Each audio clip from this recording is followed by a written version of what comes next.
Hello, I'm Roger Niemeyer, Director of Eagle Wings Ministries. Welcome to our website and welcome to our ministry. Having been involved in ministries among Native people since 1975, among tribes in Alaska, Minnesota, Arizona, and the Pacific Northwest, including 13 years as a recovery teacher in the Thunderbird Treatment Center of the Seattle Indian Health Board, I began to understand the connection between the traumatic history of Native people in America and the persisting problems of widespread alcoholism, drug abuse, and domestic violence.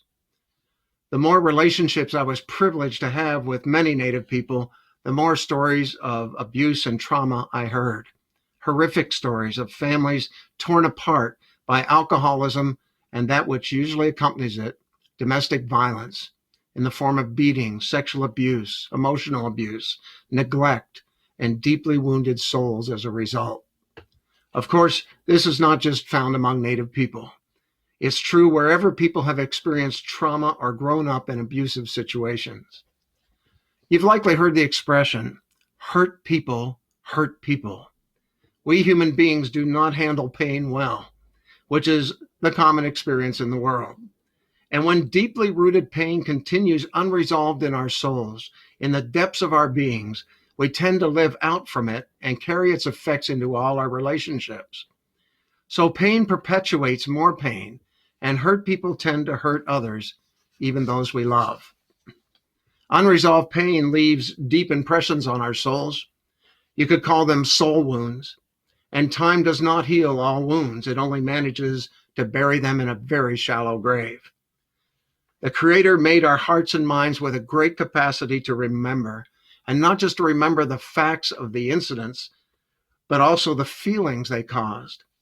And our hearts and minds, just like our bodies do with an injury, seek to protect us by trying to find ways to handle that pain, which are often just as unhealthy and inhibiting to us as the pain. So we try to find ways to rid ourselves of that inner pain. And when we find that we can't, we try to numb ourselves to it, minimize it, excuse it, or just pretend it's not there. Yet in every relationship we get into, the unresolved pain and its effects on us interfere with our ability to love and be truly happy.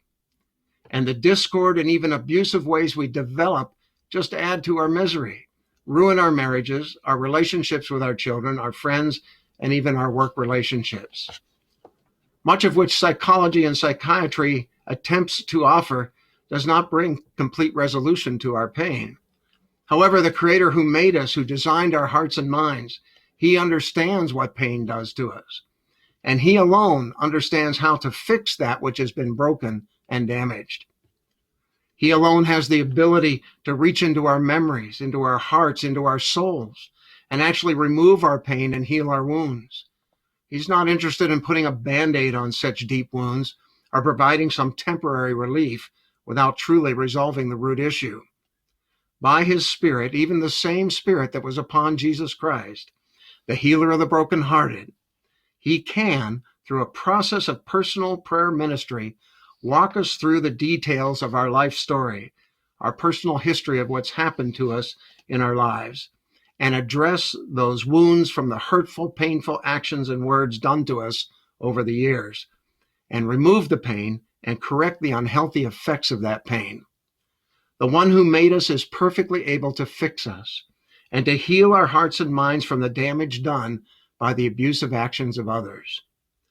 We have found that our Father God will work through the means of a mature, trained Christian praying with a person while listening to them share their personal life story, alert to the incidents of past trauma and abuse, then responding in prayer with the Spirit's leading and enabling to face, address, and resolve the pain of those incidents. Training for such ministers also includes understanding the dynamics of past abuse and trauma, how they affect a person's thoughts, memories, feelings, and the resulting unhealthy core beliefs they develop about themselves, others, and even God. We have witnessed persons going through this process experience great release from past pain and experience new freedom in their memories, their soul, their emotions, and their relationships, and especially a new experience of God's great love for them. Let Jesus heal your hidden wounds. The good news is that you do not have to go through your life under a dark cloud from your past. You do not have to live out from the pain of your past. You don't have to be a prairie chicken. Your past, which your past has tried to tell you that you are. No, you are an eagle. Your Creator made you to soar. Christ can set you free to soar and remove the grounding weights of pain from your past. I hope you will, whether by Eagle Wings Ministries or another, find the freedom to live your life in true love and happiness as your Creator intends. God bless. Thank you.